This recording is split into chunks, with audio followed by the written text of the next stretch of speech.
first one is we want to thank Joe for getting Steve here tonight. He's the one who arranged this. The second thing, and I printed and forgot to put him in my stuff, next month on the 15th, Joe has also gotten our next speaker for us, and it's Michael Griffin, who is an ex-administrator of NASA and an ex-deputy secretary of defense. And he's going to talk about getting to the moon next, but he has some very strong ideas about what NASA has set up as our way to get to the moon, which is a very complicated process, and he has an alternate way to do it. What's that date, Joe? The date is the 15th November 15th? of October. October. Yeah. What day is it? Thursday, Tuesday? It's a Tuesday, I It's think. it's a Tuesday, and it's going to be at the Cradle of Aviation Museum. I'll give a tour. And if you get there early, Steve, we'll give a tour of the museum. Right. So when I send out the notice to everybody who signed up, I'll mention that. The only other thing coming up is in February, the Engineers Joint Committee of Long Island has their day of seminars at a hotel on Long Island. Seminars on engineering, and they usually have about a dozen local speakers. And this year, the Secretary of the American Institute of Aeronautics and Astronautics Long Island section will be giving another talk, and he'll be giving a talk about shock waves, their physics and practical use of it. So that's it. Sorry, Steve. And Joe, thank you for the introduction. And now it's all okay. Thank you. Okay. Thank you very much. Joe said some things that, like, there was no way I was going to hold up the launch if I didn't find something that wasn't kosher, let's use it that way. But I started at Drummond, at a school, and still living at home with my mother. Did you ask if he could? So I was No, a I didn't. 21-year-old kid. I see that we're all of a certain age here. One interruption. Yeah. This fellow would like to videotape the presentation. Is that okay? Sure. Okay. So I was a young guy, and I was very eager. I mean, the first thing they did is they gave me a one familiarization manual. And I was just reading it, saying, maybe I could find something here that's worthwhile. Maybe they made a mistake in this one. That's not what happened, but I had that kind of enthusiasm. I was 21. Joe mentioned failure modes and effects analysis. I had no idea what that meant. What it meant was I was going to methodically, with certain items, say, what happens if I use this signal? And unlike vehicles today, we didn't have fiber optics. We had cables that were big like this. Every function had a wire. Okay? And what I meticulously did, not just me, but everybody else, went through and said, suppose I lost that signal. What would happen?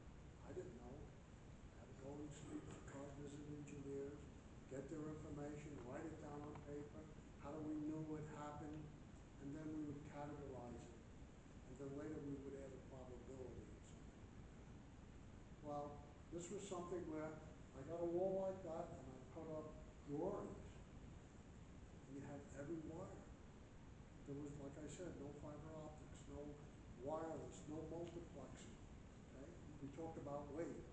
Well, when you have every wire doing every function, you can imagine the complexity and the weight involved. Well, guess what? I learned doing things like that. I found, oh, if this thing failed, I went to the right guy, I understood understood, I wrote it down, what could we do to compensate it? So at this point, Joe mentioned, when I joined in '65, a great deal of the analysis and design had been finished. We were now focusing on how good was this design. We were in reliability, but we were part of engineering. Okay? So what we were doing was an engineering analysis. It wasn't an outside group. And I learned a great deal about the program. I'm going to say almost like although I'm not equipped with reflexes and all, but like a pilot understands an airplane, okay? He doesn't understand exactly why things happen, but he knows if I do this, the hydraulics go on, and they do this. It became very, very important. Being a kid, I guess I didn't realize how important it was. So we went on from that, and that's what we did. And it progressed. The whole LEM program had three things. Engineering was a separate group. Just across the street was manufacturing, assembly, and test. That's where they assembled it, they manufactured it, they tested it. Then we went down to Cape Kennedy for flight operation.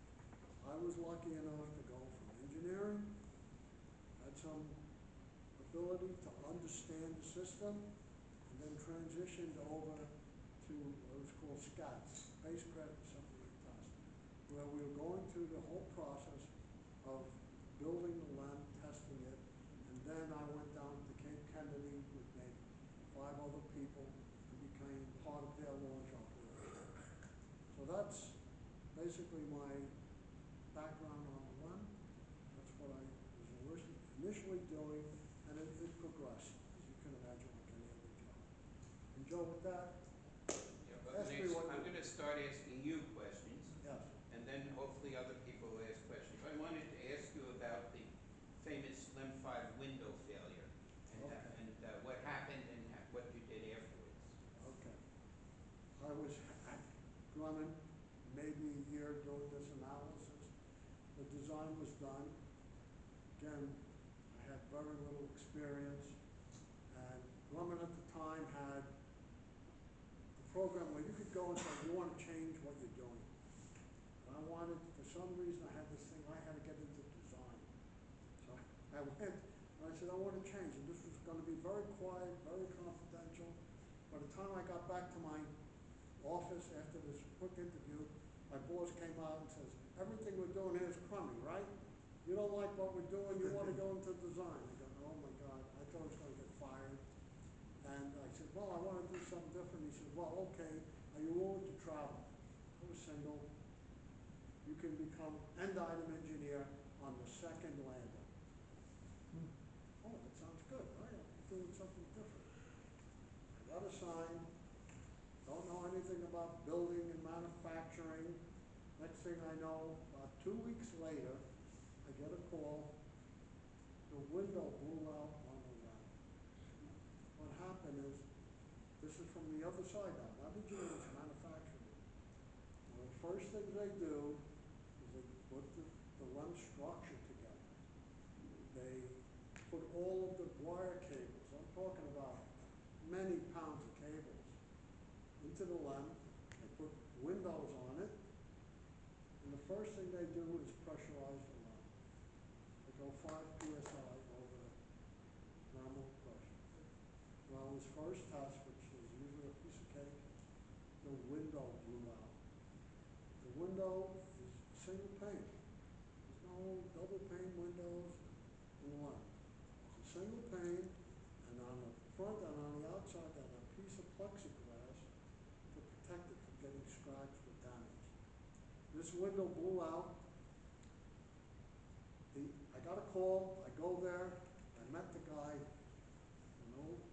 today was an old timer, Lenny Paulsrud. He's a smart guy. We put on a little boot. He's not really having to go into the clean room, but we want to put boots on. We go in and I look and I see everything is destroyed. Cables are nicked. There are pieces of plexiglass, about that big, through the skin of the LEM. I don't know why. I have never saved those pictures. I should have saved those pictures. And I'm looking and I'm like, maybe I'm 22 now, something like that. And Lenny says to me, well, what do you think, Steve? I don't know. You scrap it? He said, no, we don't scrap it. We'll take care of it. We know how to fix this. We had a thing called Ditmaco. Ditmaco is Drive-In Theater Maintenance Company. The way you tested cables, this company used to do it for drive-in theaters. People remember we had drive-in theaters, had all those speakers you put on your window. Well, they came up with a system that would test all of the items that your drive-in theater. They used the same thing online to test all of the lights. He said, we'll take care of that. I know you knew, you just clean up the lamp. Okay, I said, gee, that's pretty good. He's doing all the hard work. Well, then I realized you're in zero G, any debris, and I don't mean heavy debris because that would be taken care of. Any debris, glass dust particles, whatever, would float. Guess what? The astronauts can't do that. So I'm coming to this realization. We had counterparts in NASA. I called my counterpart, let them know, hey, we had a failure. This is what's going on. I need some help. How do we clean this up? And he comes back. NASA had already either experienced this or knew about it. They had criteria. You can have only so many particles of this size and that density, and the astronaut would get a sore throat, or his eyes would be aching. If it was more, he would actually bleed. If it was even more contamination than that, his heart was in jeopardy. So they gave us criteria, and we had to clean up this lab. It was quite an undertaking.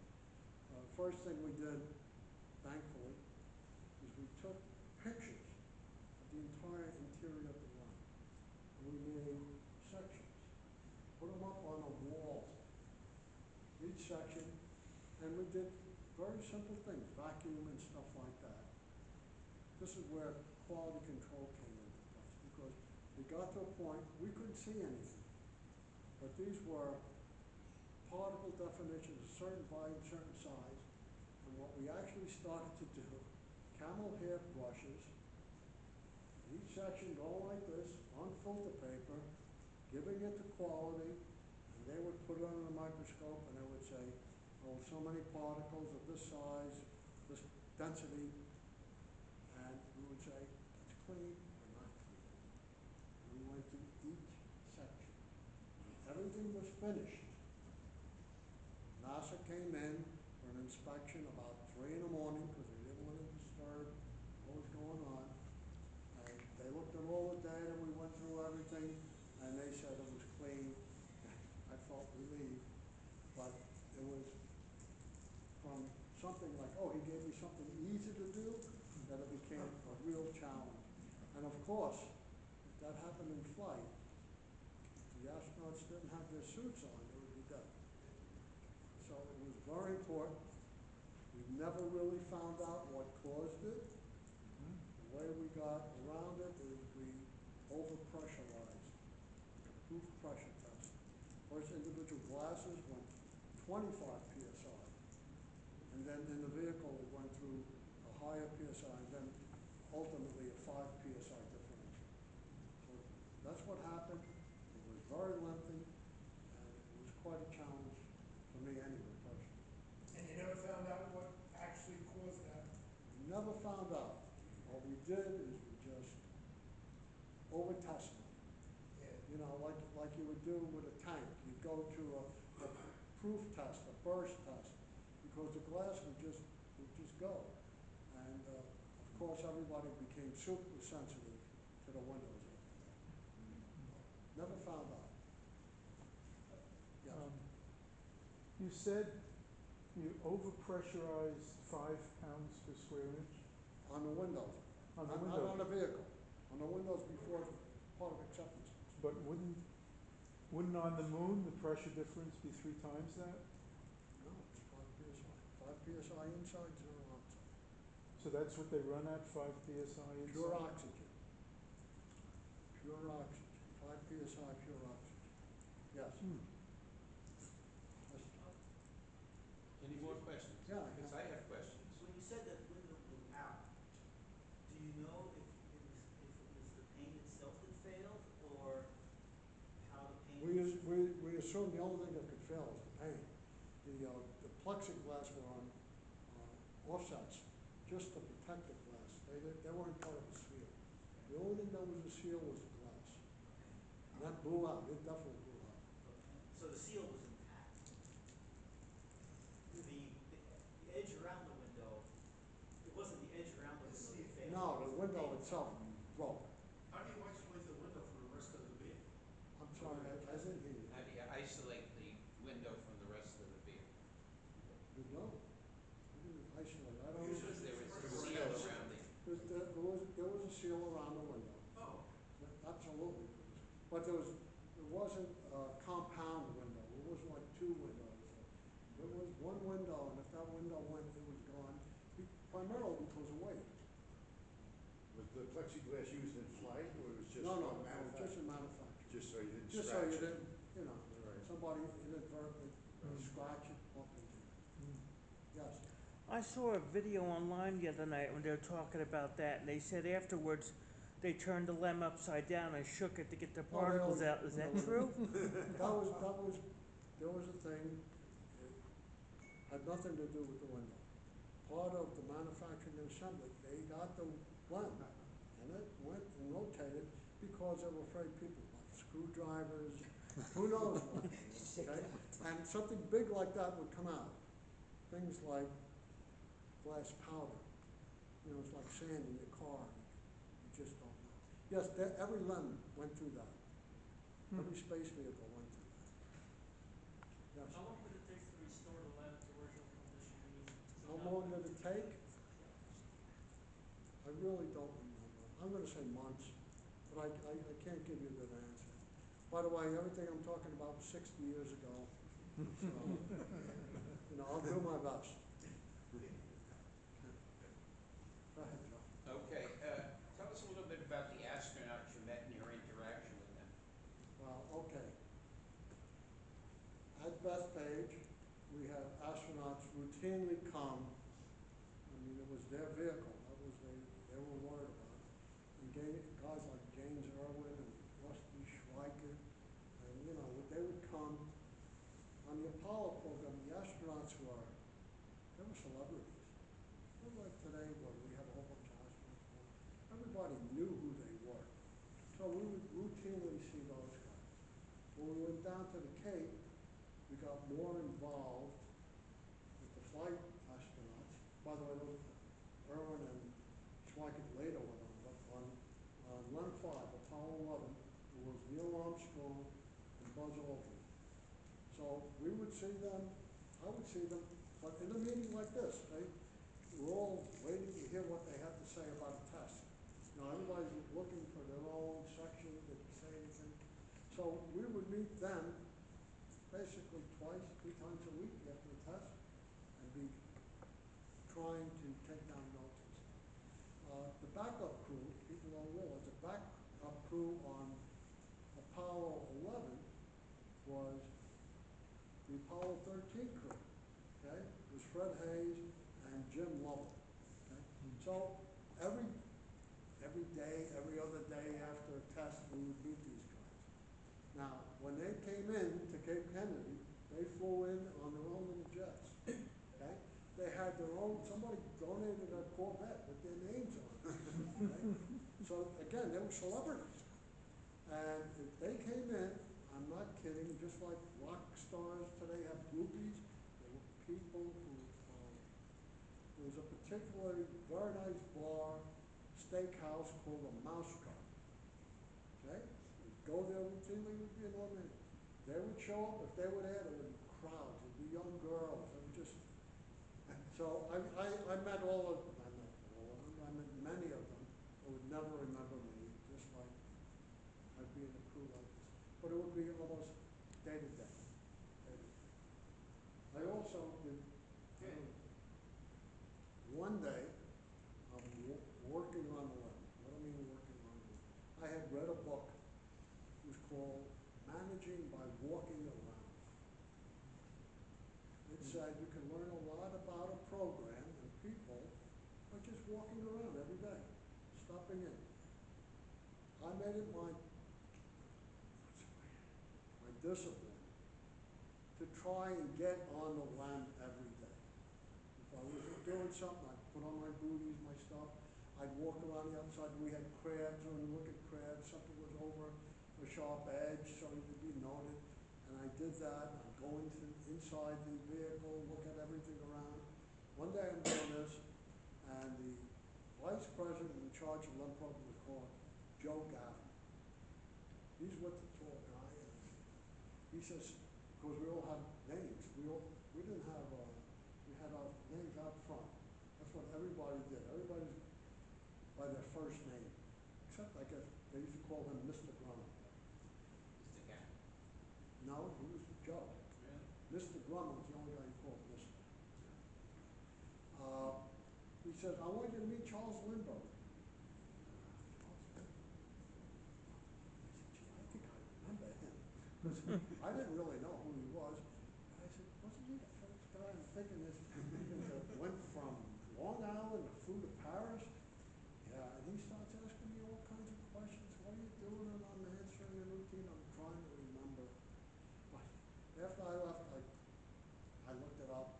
He was the guy who not only did the first flight to Paris, he was the guy who had his child kidnapped. There was apparently a nationwide investigation that was all over the place. And he was also, I'm trying to use the right, he wasn't a Nazi sympathizer, but he sympathized with the German government. In fact, I think he got medals from them. And he was, they called him an isolationist. He was saying we should keep out of this war. But I met him almost by accident, luckily for me, and I can tell you he was very tall and very interested in what's going on. Okay. Tell us about failure closeout the night before the launch. Okay. This is true. Now, he said that we could stop the launch. I don't believe that at all. But it's the night before the launch. Which You launch? did every, before the 11? Apollo 11 lifting off. It's the night before. I get called to a meeting because every failure had to be closed out. You could not have an open item and have a failure. I get called up, and the guy is named General Boltlander. He is in charge of the LEM program for NASA. The guy in charge of Cape Kennedy, his name is Rocco Petrone. He was not there, but his deputy, who I don't remember his name, was there. My immediate boss was there, and myself. And we have this picture window, and out there, there's the Saturn V. It's all lit up. Things are going, smoke's going, and this guy is asking me, okay, what about the rate gyro failure? And I've got my thing because I was on the LEM